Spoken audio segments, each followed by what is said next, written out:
everyone. I'm Rachel here with Ari, and we're your hosts for the May Writer podcast. This week we're on episode 312 asking, how can authors use universal links? Before we start, don't forget to visit and follow our coffee page. You can access lots of free goodies on there, and if you're in a position to support us financially, you can become a Merry Writer for $2 a month and get exclusive monthly content. Everything we earn on coffee goes into keeping the show going, so we really appreciate any support you can give. Now, this week we're discussing universal links. It's a simple topic, but writers don't use them as often as they should, in my opinion, which is why I wanted to talk about it. So, first, what are universal links? It's essentially a landing page of a collection of links relevant to the author and their work. Of course, anyone can use universal links for whatever they want, but we're talking about authors because it's the Merry Writer podcast. And speaking of the podcast, we do have a universal link for the podcast and all of information where you can listen and the website and whatnot. So to pimp our stuff out and also to give you guys a good example of what a universal link is, I will leave a link in the description below to the podcast's universal link. Okay, so what should you include in your universal links? Well, kind of anything and everything you want. But as long as it's not like super long scrolling pages, nobody has time for that, seriously. We do enough scrolling with Instagram. We don't need to be scrolling on pages of links. So if you have a universal link for your author brand, your page would include a collection of links for your, say, various social media, website, maybe your email sign-up list, any courses that you've created or workshops that you offer. If you have a shop for merch, that would be on there. And of course, your book pages. Those are probably what you want to be mainly adding. If you have just a universal link specifically for your books, the links would probably include your buy links, interviews, reviews, and everything else pertaining to the book. I think it's just like, I don't think you want to put like a million different links on there. Obviously, if you sell in Amazon and then Barnes and Noble or Kobo, those are important.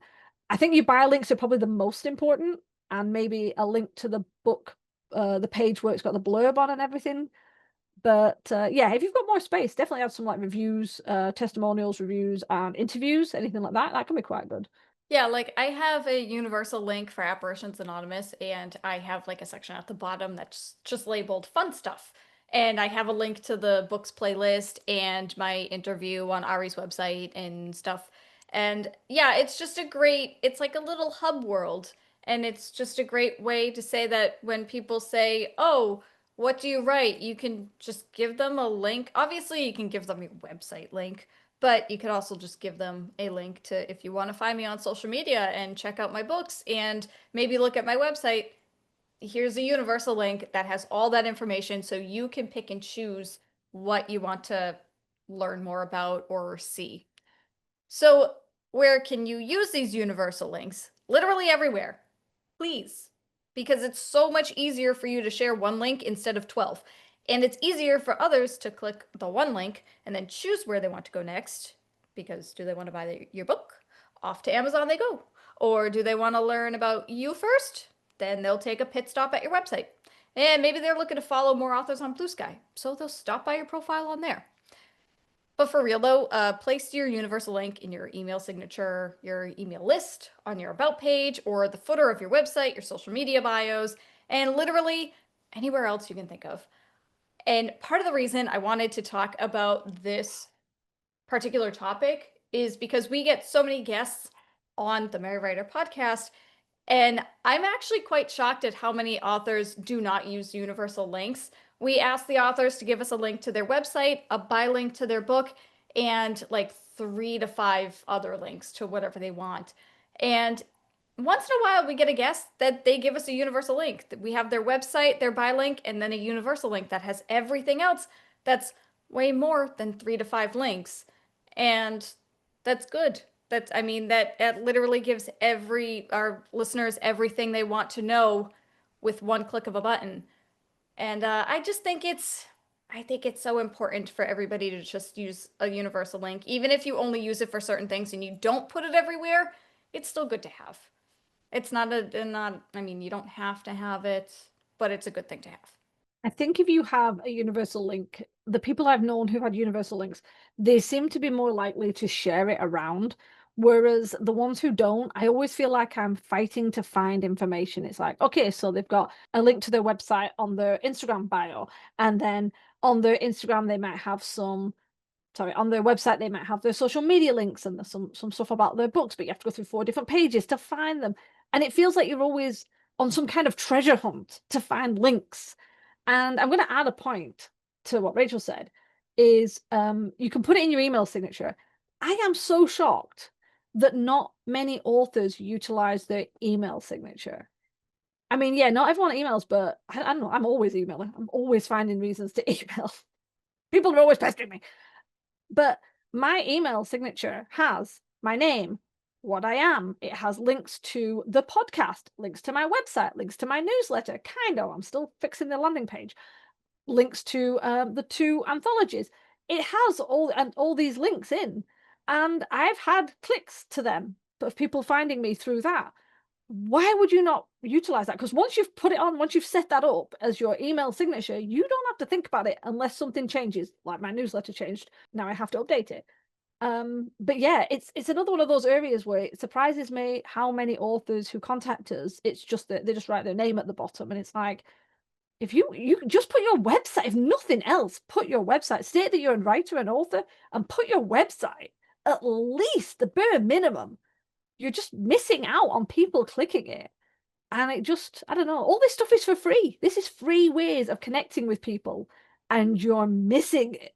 No, but it's true though, because it's like it's free advertisement for your website, for your books, for literally anything. If you want to get more community on your Instagram, put your universal link in your email signature. Like people do click on it. People actually do read that stuff. It seems like it's not that big of a deal, but it does work. I remember, I'm just going to tangent off for a second. I remember a couple of years ago when blogging was a lot bigger, we had issues with people where they would contact us for something, or they'd reach out on another platform, and then you'd try and you'd go onto their page and you'd have a look and you think, oh, I might want to invite this person to be on my blog, and they didn't have a contact page anywhere. And I'm not saying you have to give your email address, use a contact form. And it was like I ended up writing a blog post going like, mate, if you're a writer and you want to make this a career and you want to be like featured on blogs, people might reach out to you. I wanted to reach out, and I couldn't because there was no way to contact you, or it was on some like social media thing I'm not on anymore. And it's like, don't just use social media. It can go really quickly. People can leave that platform and not have contact to you anymore. And yet they didn't. So it just, I don't know. That's just a complete separate rant. So we'll. But that's something else you can add to your universal link. You can add a contact, and it can either direct them to the contact page on your website, or it can just be your email or whatever you feel comfortable putting on there. Exactly. Okay, so how do you make universal links? The one I know is Linktree, but apparently there are others called beacons and link in bio, and there's probably more than that. Those are the ones that Rachel told me because I did not know about them. Although now I'm saying that, beacons looks really familiar. I think I've been on somebody's page and it was just a beacons website, which was just like it's a little bit more, it looks a bit more websitey than like listy, if that makes sense. And I think the one I looked at, there was like big pictures on the page with a link underneath. So it was rather than just like a little thing, but yeah. However, I just use Linktree personally. In fact, the podcast has its own Linktree. It took us way too long to realize that we should do that. But yeah, we actually do now have a Linktree for our podcast because there's so much information, whether it's the different platforms that we're on with our podcast that you can listen to, or just random information such as being a guest, submitting a topic. Do you know you can do that? You can go to our Linktree and you can submit a topic for us to talk about. We record in advance, so it might be a while, but hey, feel free. With Linktree, you do get a free plan and a paid plan. I'll be honest, I don't know anyone who has a paid plan. I'm sure there are people out there with it. And I think it allows you to do customization with things like colors, so you can match your brand and everything. Honestly, it's not worth it in my view, because my brand colors aren't so striking that I need that. I don't need to change the button shape or anything. So yeah, if you do want to pay for it, you obviously get a bit more going on. I don't really feel like the free version is that limiting though, because you can add loads of links. So, and it's really, really easy to use. And you can sort of shift things around. You can make little collections. So like you can have groups of information and groups of links together. But yeah, so honestly, unless you're doing something really big or you want it to be like super branded, the free version is fine. Yeah, so I do recommend Linktree. Yeah, we're pimping Linktree because we both use it. Like we use it for our personal author universal links, and then we obviously use it for the podcast.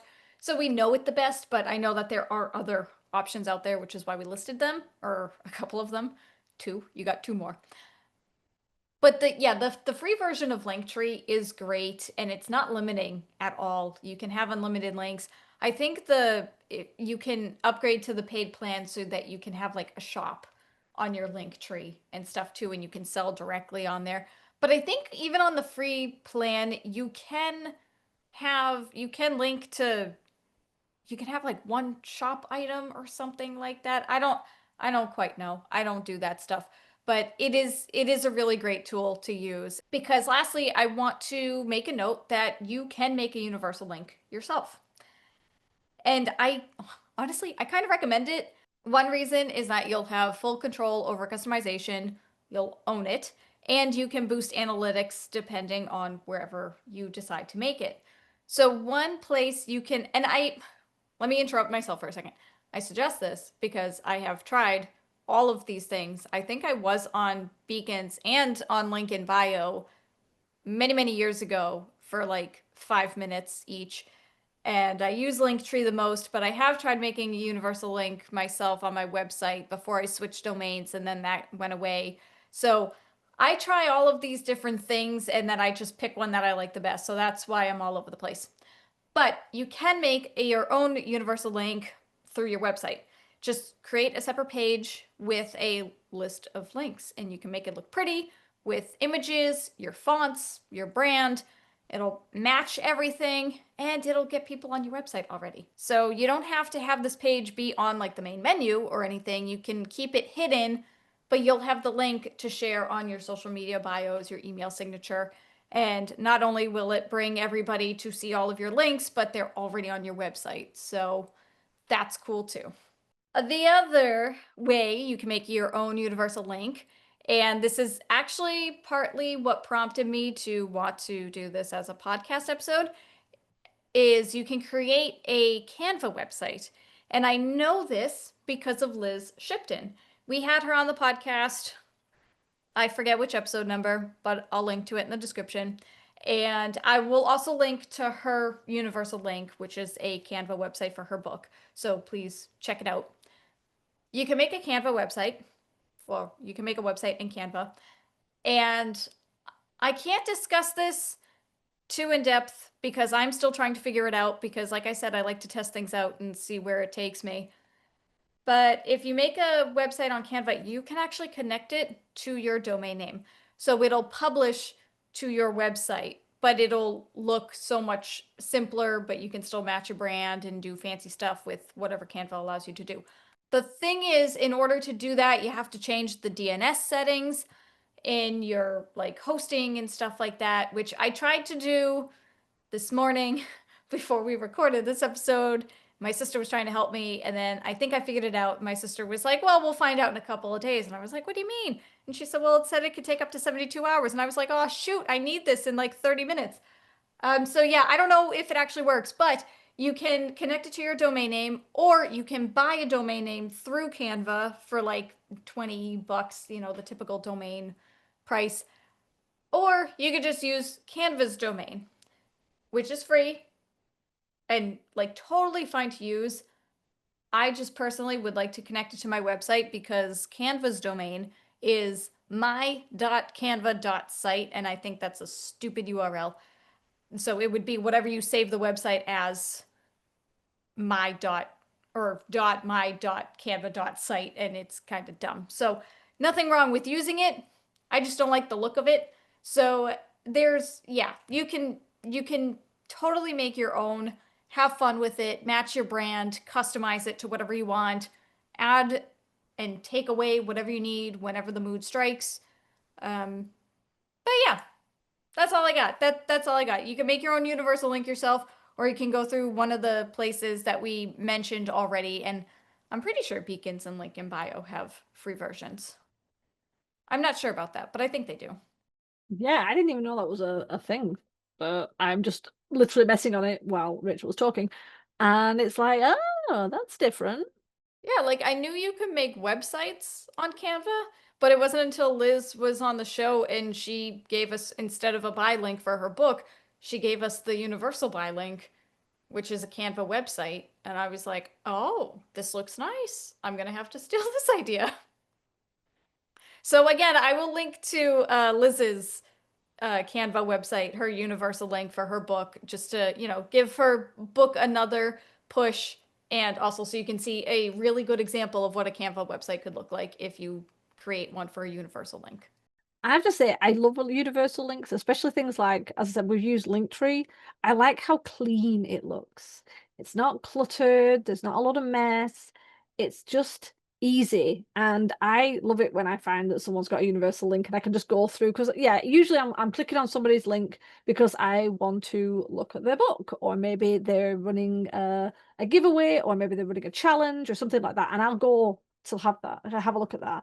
And if it's a universal link, I guarantee I'm going to click on about 8 other links because as soon as I see them, I'm like, "Ooh, look at that! There's their website. Oh, I didn't know they were doing a course in that." And I'm suddenly in everything. And I guarantee if I'd have gone to a page and they'd had a couple of links on one page, and then if you clicked on another page, there was another link, I would not have bothered. I would not have bothered to click on as many links. I'm telling you now, a universal link is so good for you. You will get more clicks.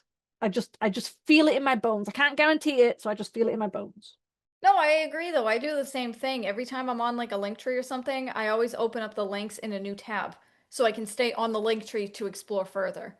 But if I had to go through all those links by clicking on a bunch of different pages, I don't know why. It just hits different. And I don't wanna. The universal links do its job. Everything is in one spot and it's clean and it's organized and it's beautiful and wonderful. So you can create one for your author brand, you can create one for your individual books or a book series, do whatever you want. But yeah, it's useful in many different ways, and it doesn't take a lot of time to set up either.